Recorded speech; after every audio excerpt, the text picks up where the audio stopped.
Após a Revolução Russa de 1917, Lenin coloca em prática sua doutrina de expansão mundial do comunismo e, em 1920, estabelece as condições para a filiação ao Partido Comunista, entre elas a realização de amplas campanhas de agitação e propaganda nas organizações militares, principalmente no Exército. Em 25 de março de 1922, nasce o Partido Comunista do Brasil, o PCB. O novo partido aceitava as ordens diretas de Moscou.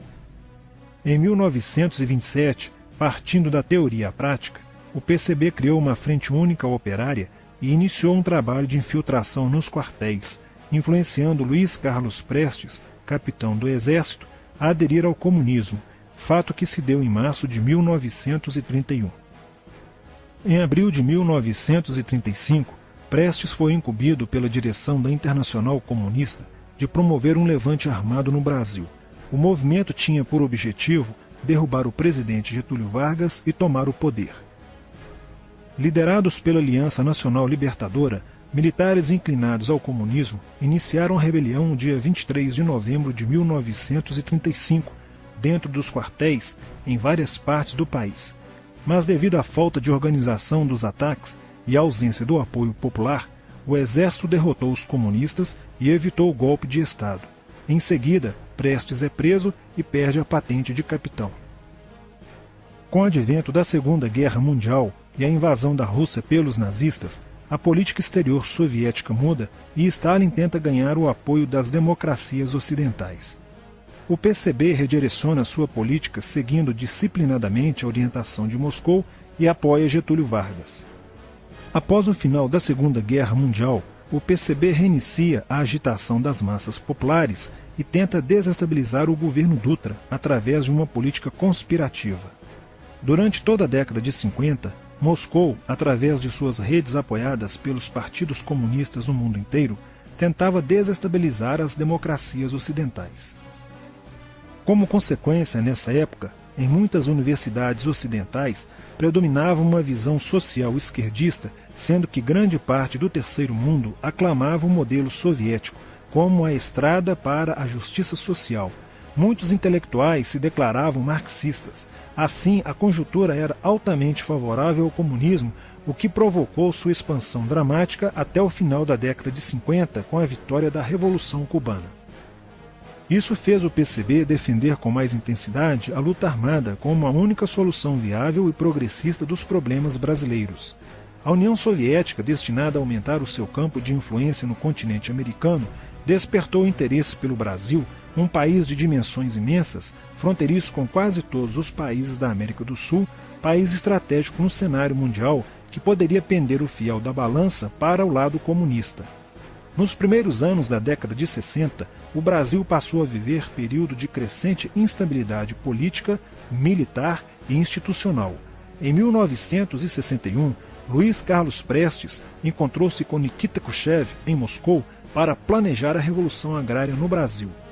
Neste mesmo ano, no governo de Jânio Quadros, o Partido Comunista Brasileiro enviou a Cuba, com apoio de Fidel Castro, dezenas de brasileiros para o treinamento político-militar, visando a preparação de quadros revolucionários para desencadear ações de guerrilha rural e urbana no Brasil.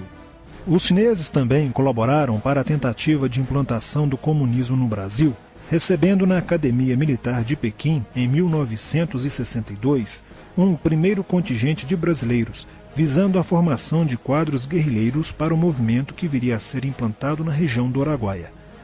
No nordeste do Brasil, Francisco Julião organizava as ligas camponesas, com militantes treinados em Cuba. O apoio cubano concretizou-se no fornecimento de armas e dinheiro, além da compra de fazendas em Goiás, Acre, Bahia e Pernambuco, para funcionar como campos de treinamento. No dia 4 de dezembro de 1962, o jornal O Estado de São Paulo noticiou a descoberta e o desbaratamento de um campo de treinamento de guerrilha no estado de Goiás, em uma das 3 fazendas pertencentes às ligas camponesas. Enquanto isso, Goulart governava o país de uma forma pendular. Ora pendia para o lado dos comunistas, ora para o lado dos conservadores. Em setembro de 1963, tudo indicava que o país caminhava para uma revolução de esquerda, principalmente com João Goulart apoiando a sindicalização de sargentos, promovendo a quebra da hierarquia e da disciplina nas Forças Armadas. Em 4 de outubro de 1963, Goulart solicita o estado de sítio ao Congresso Nacional, pelo prazo de 30 dias. A manobra foi repelida pelo Congresso e João Goulart passou a conduzir ações no sentido de implementar o projeto golpista que desaguaria em um regime totalitário de esquerda. Insuflado e orientado por seu cunhado Leonel Brizola, pregava a necessidade de reformas de base e a implantação de uma república sindicalista. Controlando o aparelho sindical, o governo promovia o grevismo, a anarquia e o caos. O país passou a viver dias de intranquilidade, estagnação econômica e inflação descontrolada. Em meio à crescente radicalização do ambiente político, Leonel Brizola era a liderança que unificou as esquerdas na frente de mobilização popular, criando o grupo dos 11 companheiros para tomar o poder pela luta armada. Segundo Brizola, o grupo dos 11 seria a vanguarda avançada do movimento revolucionário, a exemplo da Guarda Vermelha da Revolução Socialista de 1917 na União Soviética. Alheio às críticas que lhe endereçavam militares e oposição civil, João Goulart e o PCB mantinham entendimentos constantes. No dia 13 de março de 1964, um comício realizado na Praça Central do Brasil, no Rio de Janeiro, ficou conhecido como a Comissão das Reformas. Mais de 100 mil pessoas participaram, pedindo a legalização do PCB e a entrega de armas ao povo para a luta armada. No palanque estavam João Goulart, Miguel Arraes e Leonel Brizola. No dia 19 de março aconteceu a primeira Marcha da Família com Deus pela Liberdade, que reuniu 800 mil pessoas em oposição ao comício do dia 13, em demonstração do descontentamento de grande parte da população com os rumos que tomava a situação nacional, principalmente devido à impressionante demonstração de força, o tom radical dos discursos de Arraes e Brizola e a profusão de cartazes com a foice e o martelo. Em 20 de março, apoiados por Brizola e pela CGT, a Associação dos Marinheiros e Fuzileiros Navais do Brasil reuniu-se declarando um motim, dando origem a vários outros movimentos rebeldes no interior das Forças Armadas. Realizou-se em Niterói, na sede do Sindicato dos Operários Navais, um congresso continental de solidariedade a Cuba, com a participação de delegações latino-americanas. Luiz Carlos Prestes manifestou o desejo de que o Brasil fosse a primeira nação da América do Sul a seguir o exemplo de Cuba, se tornando uma nação comunista. Na véspera de 30 de março de 1964, João Goulart, ignorando o pedido de assessores e do seu líder na Câmara, Tancredo Neves, compareceu à sede do Automóvel Clube para uma homenagem da Associação dos Sargentos da Polícia Militar. No seu discurso, Goulart defendeu a mudança na Constituição para que pudesse concorrer às eleições presidenciais de 1965, desagradando a Carlos Lacerda, Magalhães Pinto e Juscelino Kubitschek, pré-candidatos à presidência da República. O golpe da esquerda já estava preparado para 1º de maio de 1964, caso o Congresso Nacional não aprovasse as mudanças. A imprensa brasileira, bem como importantes setores da Igreja Católica, do meio empresarial e a maior parte do Congresso Nacional, exigiam ações das Forças Armadas para conterem os comunistas no Brasil. Ao final de março, jornais como o Globo, Jornal do Brasil, Correio da Manhã e Diário de Notícias pregaram abertamente a deposição do presidente João Goulart. Nos bastidores dos acontecimentos, os serviços secretos dos Estados Unidos e da União Soviética trabalhavam intensamente, tentando cada um fazer a balança pender para o seu lado, não medindo esforços para levarem o Brasil a uma guerra civil. O general Olímpio Mourão Filho resolveu partir com suas tropas sediadas no estado de Minas Gerais para o Rio de Janeiro.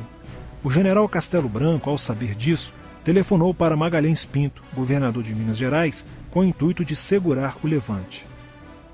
O governador mineiro argumentou que, uma vez iniciada a revolução, seria um erro parar, pois alertaria as forças fiéis a Goulart, podendo agravar a situação.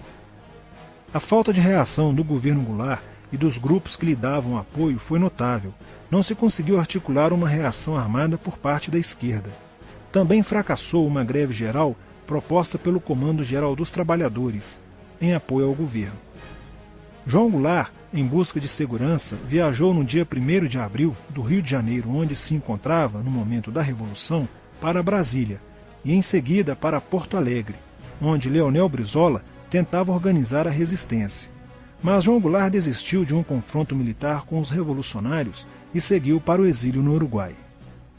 No dia 2 de abril, o presidente da Câmara dos Deputados, Ranieri Mazzilli, assume provisoriamente a presidência da República e mais de 1 milhão de pessoas lotaram as ruas e praças do país para comemorar a vitória.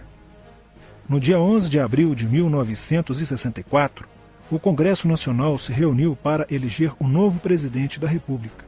O general Castelo Branco, aclamado por grande parte da sociedade brasileira, apoiado pela imprensa e por importantes setores da Igreja Católica, além de contar com a aprovação de grandes líderes políticos, entre eles Juscelino Kubitschek, precisava de 238 votos para ser eleito em primeiro turno, e acabou recebendo 361 votos.